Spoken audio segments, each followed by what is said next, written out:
दोस्त के बारे में जितनी जानकारी है उससे ज़्यादा जानकारी दुश्मन के बारे में होना ज़रूरी है, स्पेशली जब दुश्मन चाइना जैसा हो। इस वीडियो में हम जो स्ट्रक्चरल वीकनेसेस हम चाइनीज़ मिलिट्री सेटअप में देखते हैं, इंक्लूडिंग चाइना का जो डिफेंस इंडस्ट्रियल कॉम्प्लेक्स है, उस पर बात करने वाले हैं। इसके लिए हमने 3 सोर्सेज को रेफर किया है। सबसे पहले एक स्पेशल रिपोर्ट इस विषय में जो यूएस कांग्रेस ने कमीशन की थी, जिसको हम बात करेंगे, और दूसरा एक इंडियन थिंक टैंक है जिसने इसी विषय पर लिखा है।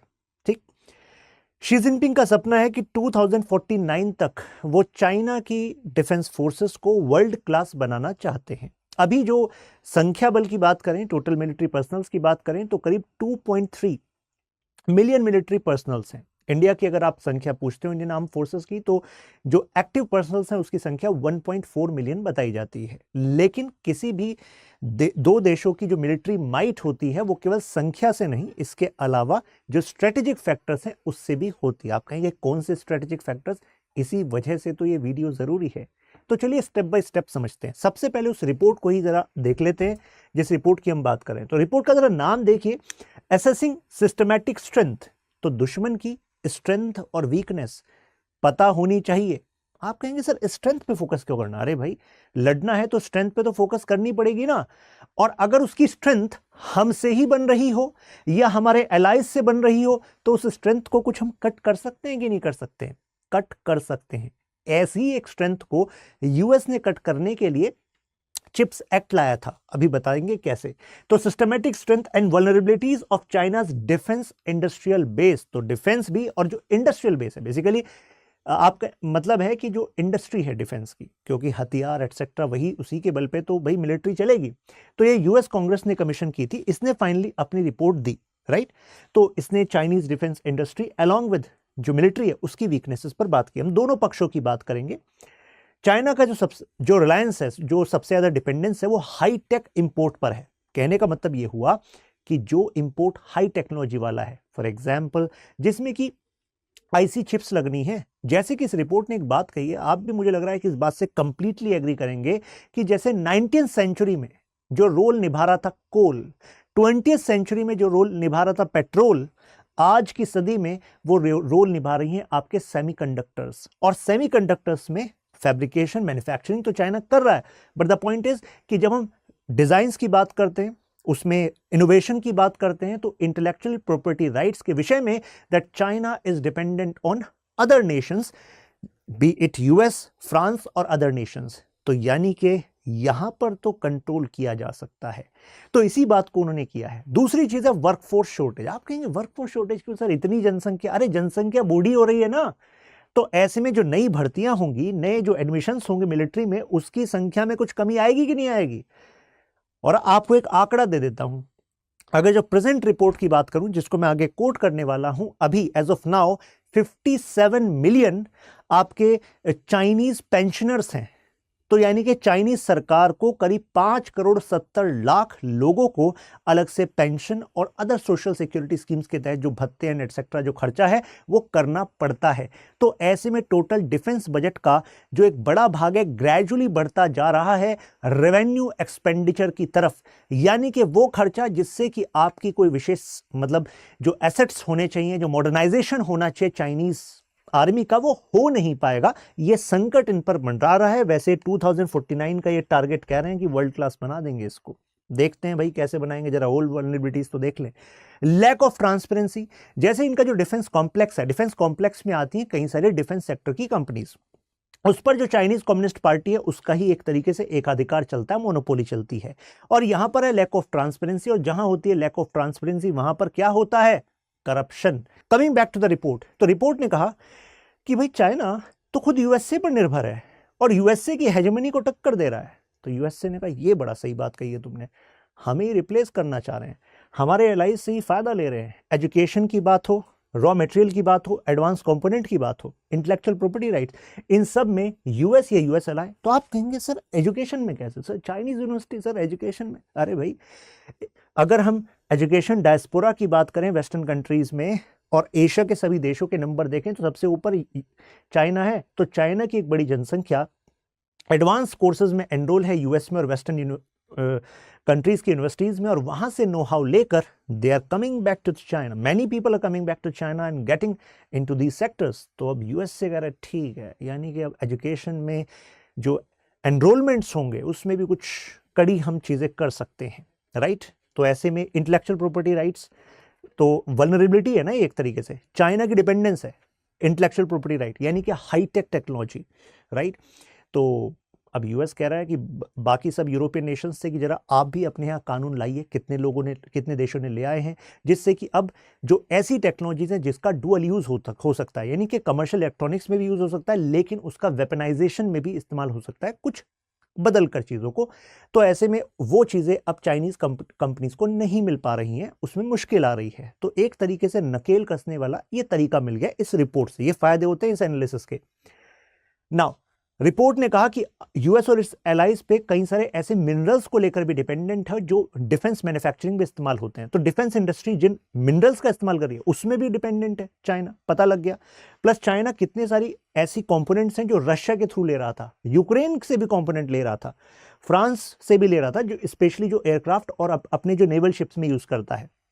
तो नेवल इंजन्स में और एयरक्राफ्ट के कंपोनेंट अगर फ्रांस से भी ले रहा है तो फ्रांस और यूएस नेटो के मेंबर हैं, तो यूएस कहेगा कि भाई चाइना हमारे लिए सिक्योरिटी थ्रेट बनता जा रहा है, तो नेटो पार्टनर होने के नाते अब आपको इसमें कुछ करना पड़ेगा। तो कहने का मतलब है then they can actually find a way along with France other countries as well, for example Germany. तो ये आर्म्स इंपोर्ट में एक मेजर डिपेंडेंस चाइना की देखी गई है। आईसी वाला एंगल मैंने आपको बता ही दिया, इंटीग्रेटेड सर्किट सेमीकंडक्टर्स पर डिपेंडेंस है। तो ऐसे में जो एडवांस आईसी सप्लाई चेन है वो चाइना की डिसरप्ट की जा सकती है।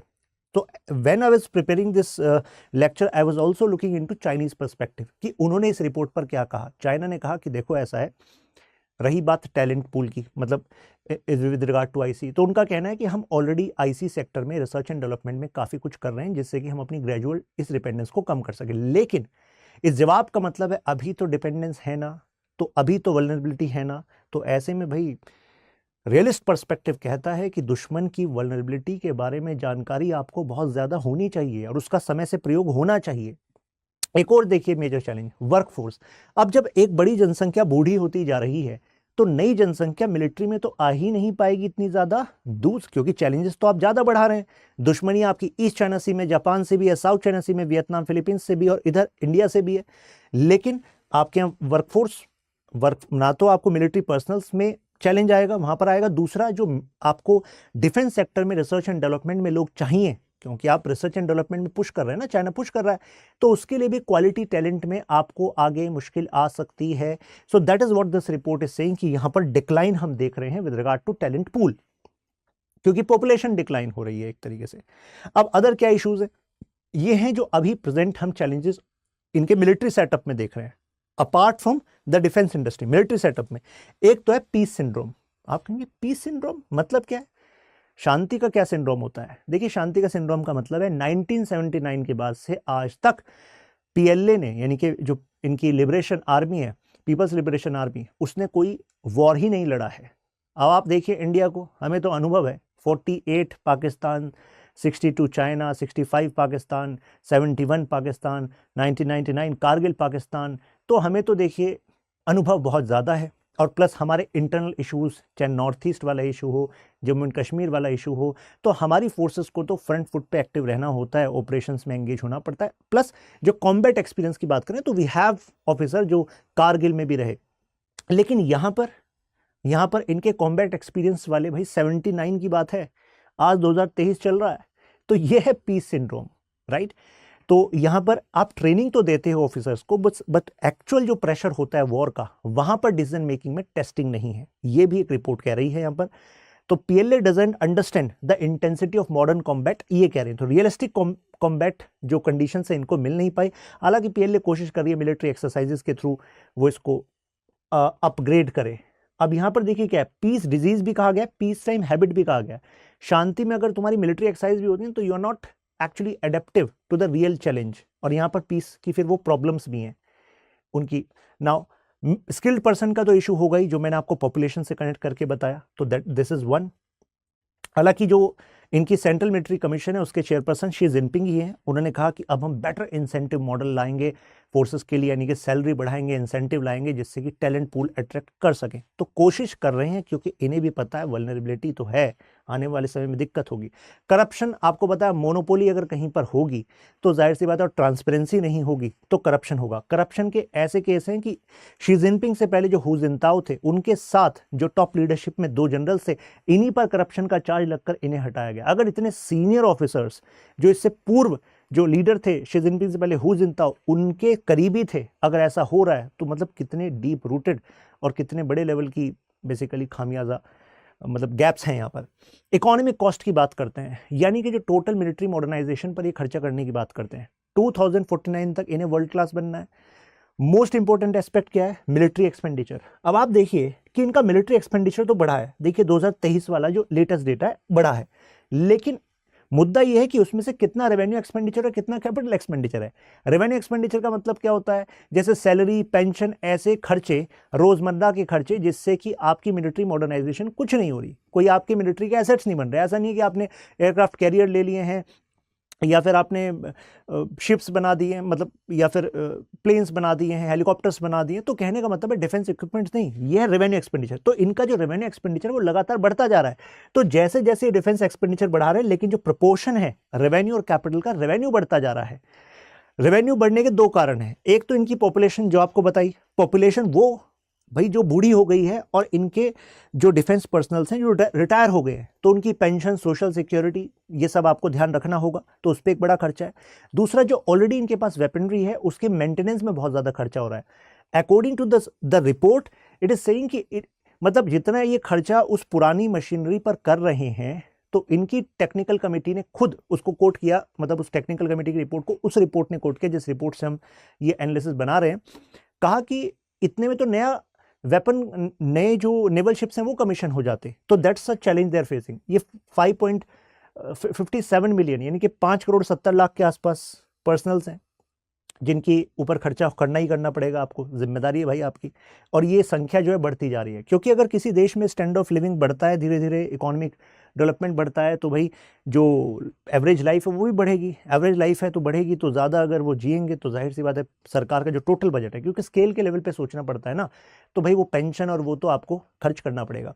आपको नहीं लगता कि ये हमारे लिए भी लर्निंग लेसन है, और हमने इस विषय में कुछ किया है कि यानी कि हमारे डिफेंस बजट का एक बड़ा भाग भारत के डिफेंस मॉडर्नाइजेशन पर खर्च हो, ना कि maintenance of the you can say defence personnels. तो डिफेंस पर्सनल्स मतलब सैल्यूट है उनको, मतलब basically there is no doubt there, but the point is कि फ्यूचर की स्ट्रेटेजी के लिहाज से हमें सोचना पड़ेगा कि जो अभी गैप खुद चाइना देख रहा है कि रेगुलर जो पेंशन का बोझ है और सोशल सिक्योरिटी का जो बोझ है वो जितना चाइना झेल रहा है, उसकी वजह से वल्नरेबिलिटीज अगर यूएसए भी पहचान रहा है, हम भी पहचान रहे हैं, तो हमारी वल्नरेबिलिटी दूसरा भी तो पढ़ रहा होगा। जैसे हम यहाँ पर एनालिसिस कर रहे हैं, हो सकता है चाइना में भी चाइनीज यूट्यूब चैनल पे कोई और इंडिया की वल्नरेबिलिटीज पर एनालिसिस कर रहा हो, तो उसको इस टाइम पर बता देना चाहिए कि इंडिया ने इस वाले सॉल्यूशन को, रेवेन्यू एक्सपेंडिचर को घटाकर कैपिटल एक्सपेंडिचर को बढ़ाने का तरीका खोजा है। जिसमें कि कौन सी स्कीम है वो जरा कमेंट में बताइएगा, कौन सी स्कीम का जिक्र मैं हिंट दे रहा हूं। तो आई थिंक आपको क्लैरिटी मिल गई होगी, right? Now the question is, discuss the structural weaknesses that Chinese military may be facing and how they can be a learning lesson for India. तो लर्निंग लेसन में केवल ये पॉपुलेशन वाली बात नहीं करनी है, मॉडर्नाइजेशन में जो डिपेंडेंस ऑन इंपोर्ट है और जो इंडिया के डिफेंस इंडिजनाइजेशन है उस पर हमें विशेष फोकस करना पड़ेगा। वहाँ पर क्या चैलेंजेस हैं? अगर हाईटेक सेक्टर में चाइना डिपेंडेंट है यूएस एंड अदर नेशंस पे, तो हम भी तो डिपेंडेंट है। वो अलग बात है कि भाई हमारा अलाइनमेंट अभी उनके साथ अच्छा है, बट आप सबको पता है इंटरनेशनल पॉलिटिक्स का और रिलेशंस का एक कॉमन सा दस्तूर है, चीज़ें बदलते देर नहीं लगती, है कि नहीं? तो और देश की सुरक्षा की बात हो तो we should be ready for the worst, we should plan ahead.